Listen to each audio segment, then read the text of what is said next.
Hi, this is Brennan Davis from Bedrock Games and the Bedrock blog, and I only have a few minutes because I have to head out, and I wanted to do a quick discussion about a film called The Villainess. This is a 2017 South Korean film. It stars Kim Ok Bin.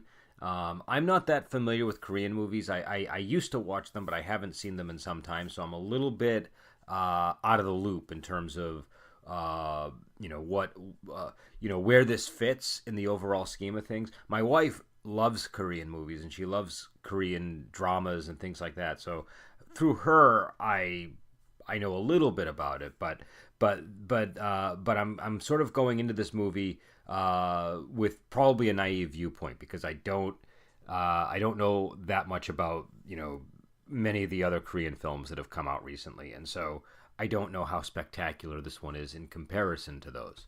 But this film was recommended to me by a poster on a gaming site that I like to go to.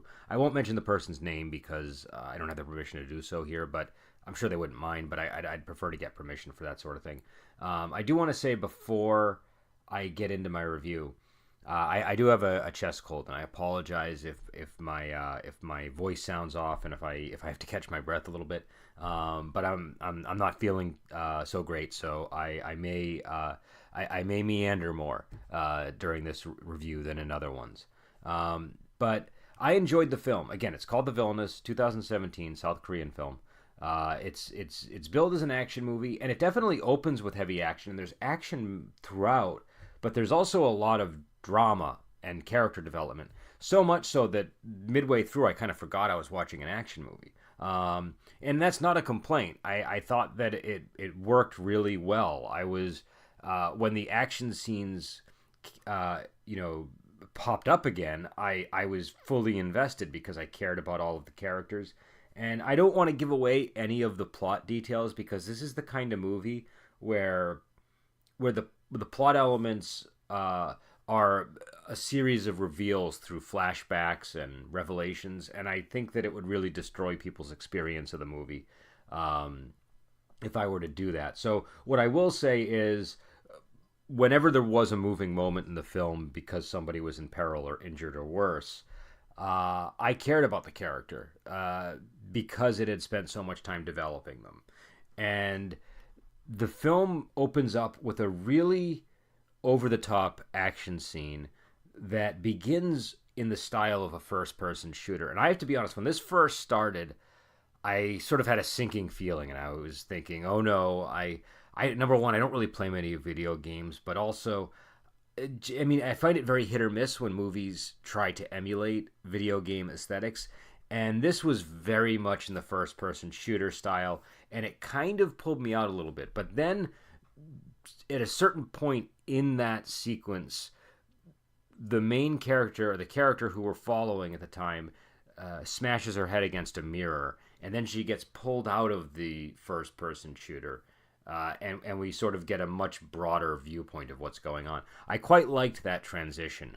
And again, I've only seen it once, so I don't know how accurately I'm describing the point of view. Maybe it shifted out sooner or later, but I remember finding that very striking. I also felt a tremendous sense of relief because it was a little bit too video gamey and surreal leading up to that point. At least for my taste. I mean, it was brutal. It was bloody. They did what they were doing really well, and this movie is beautifully shot. I cannot emphasize that enough. This film, it really captures a tone that feels, I don't know how to. It feels very cold. Like there's the way that it's shot. I felt like I could feel a chill through the whole movie. I'm struggling to describe it, and I apologize, but they're just they really got a I don't know, just this smooth, cold tone through the whole film that I thought worked.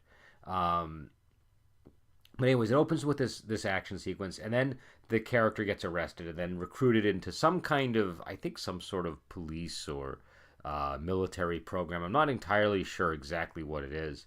But as she's undergoing training, she has a series of flashbacks, and the flashbacks occur over the course of the whole movie, and these reveal her backstory, which is tremendously important. We find out that she's pregnant and she's having a child, and so as a reward for her first mission, they're going to sort of set her up with a house and let her live a normal life.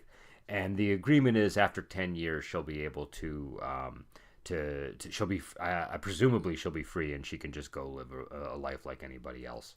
And so, most of the film is really her trying to establish this normal life, but then her normal life is intruded upon by both her obligations to this agency that she belongs to and her past. And again, I really don't want to say much more about it than that, but I really did enjoy the way that the movie that it sort of wove those two things together, and it took its time with the dramatic moments. It took its time developing the characters, and the action sequences I thought were very good. Again, I'm not all that up to date on Korean films. I'm more familiar with Japanese and Chinese movies, and so I don't know where this fits in the grand scheme. But the action scenes, they tended to be pretty bloody. They seemed quite inventive to me.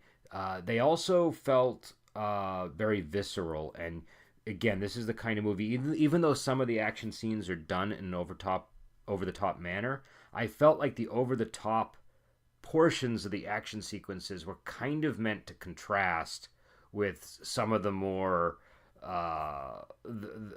the more painful moments in the fight scenes. You definitely get the sense that people are being internally injured in a lot of these action scenes. And so not the actors, just the characters. You get the sense that when you watch an action movie, sometimes you feel like people are just heavy bags that could just keep taking a beating, and they're not gonna be the worse for wear. I felt like in this movie, the characters were not heavy bags. They were people who were sustaining real injuries, and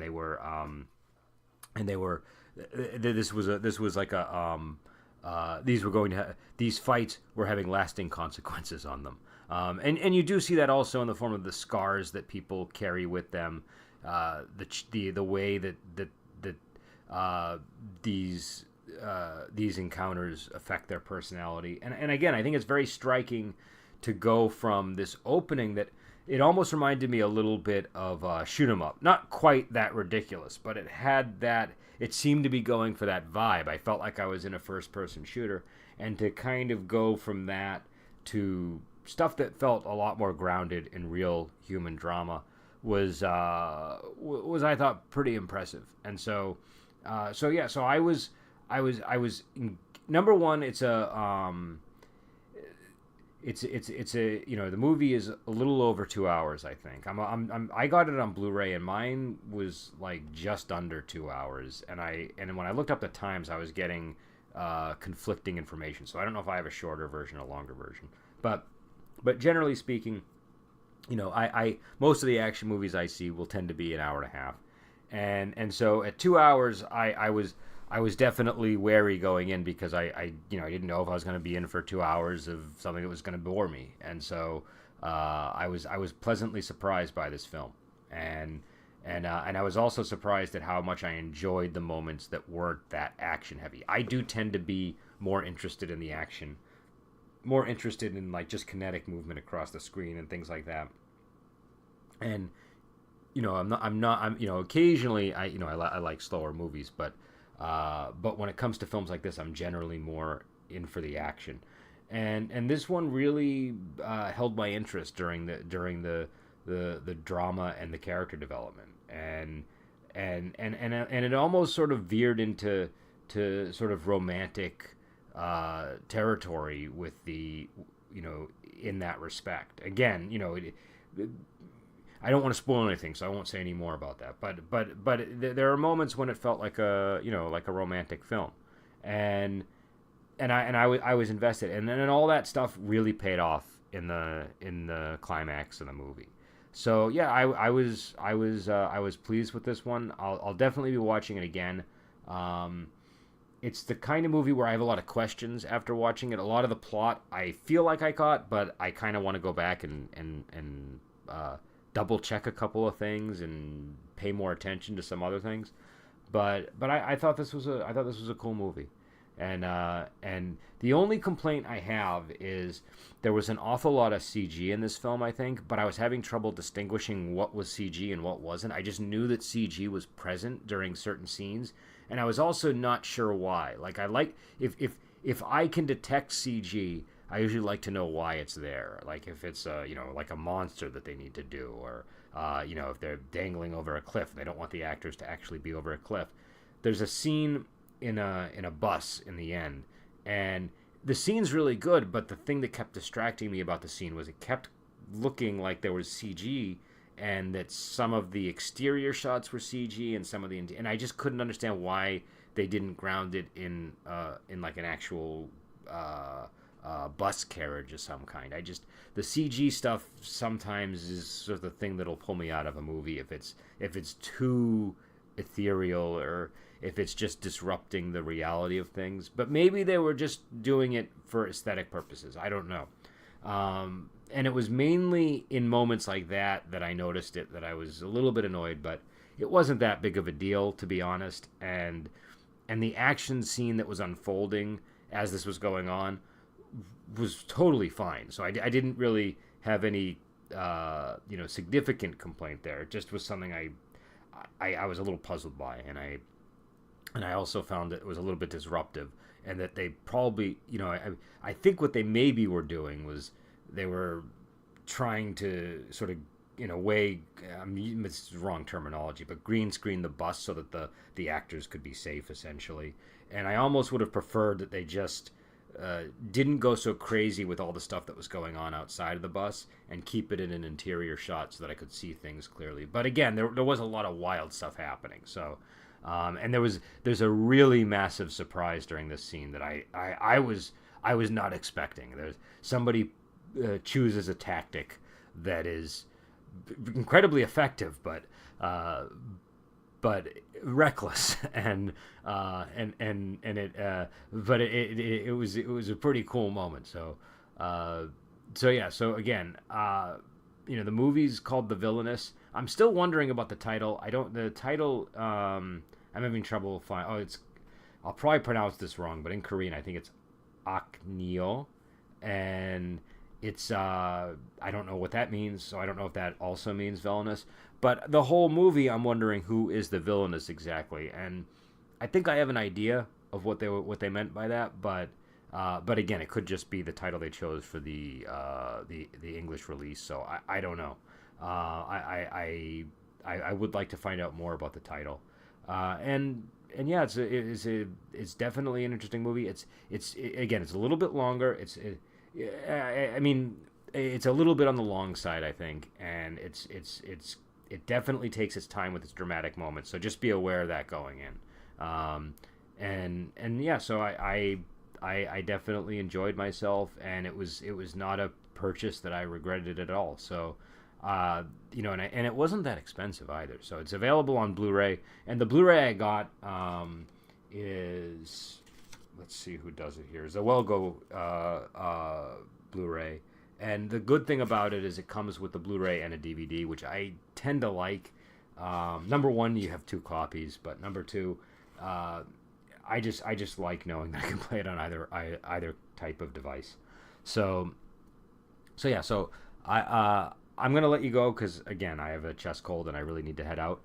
But the name of the movie is The Villainous, and it's a 2017 release. It's a South Korean film, and I would recommend it. I definitely would recommend it. So I will talk to you later, and have a great day.